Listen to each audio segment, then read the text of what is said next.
everyone, this is Whitney with my week 4 video discussion post talking about chapters 5 and 14, I believe. The first question is, if you had to lose one of your 5 senses, which would you choose and why? I said that I would lose smell, which at first I was like, I can't think of a single time that smell has really like been a life-changing thing, but then I was like, I guess if there was like a gas leak or something like that, smell would be important. Luckily I've never experienced that, but also like smelling smoke, things like that are important. But I just feel that I would rather lose smell than sight, which would affect pretty much every aspect of your life. Communication and independence would take a big setback. And then touch and taste are really essential for one, enjoyment, but also safety. If something hurts, you want to know. If something doesn't taste right, you want to know. And then hearing also, that communication aspect of things. Also safety. So I think I would miss the pleasant sense. Like, I like to bake. I would really miss the smell of baking bread, or the pine in Christmas time. But I think that that's the one I would choose. What stressors are most common for your age group? What is one possible intervention strategies? So I kind of struggle with that one a little bit, because I think that I'm not going off my age group. I'm much younger than most people that I spend my time around. So I'm going to go off of the people that I spend most of my time around.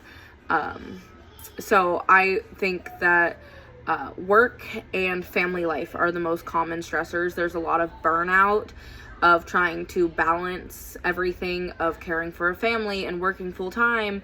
And most of the people I'm around, we have kids in sports, and trying to manage all of those things leads to a lot of burnout.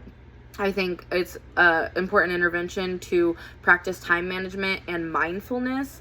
When I say mindfulness, I don't know if it's necessarily the right term, but I mean like living more in the moment and being aware of life and appreciating in the moment instead of reflecting after, or in the moment just being like, that was such a bad day, it was such a hard time, I had to do this, I had to do that, and instead being like, wow, this muffin tastes delicious, and enjoying that and enjoying every moment you have with your kids, and really savoring your lunch break and doing all of those things. And then time management, prioritizing what actually needs your attention at that moment and what can be let go of in sake of enjoyment instead of requirement.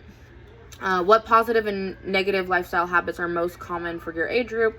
What are your potential consequences?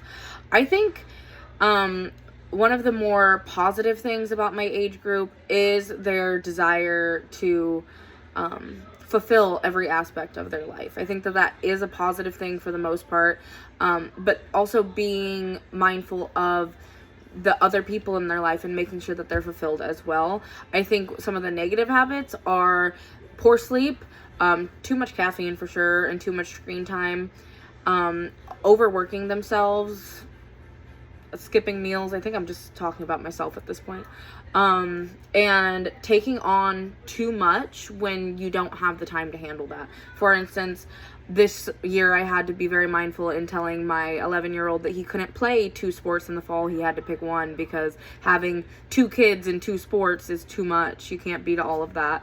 The consequence, fatigue, burnout, and then physically it leads to a lot of things like a weakened immune system and anxiety. And it can even do like long-term health issues if you do that continuously for a long time. I think what is a possible intervention strategy for a negative lifestyle habit for your age group? Speaking for myself, I've focused a lot on reducing screen time, improving the amount of sleep I get, because I was sleeping for like 3 hours a night and you need more than that. And then also just putting more focus into your own body and what you feed it, because you can't live off caffeine. You need actual vitamin and nutrients.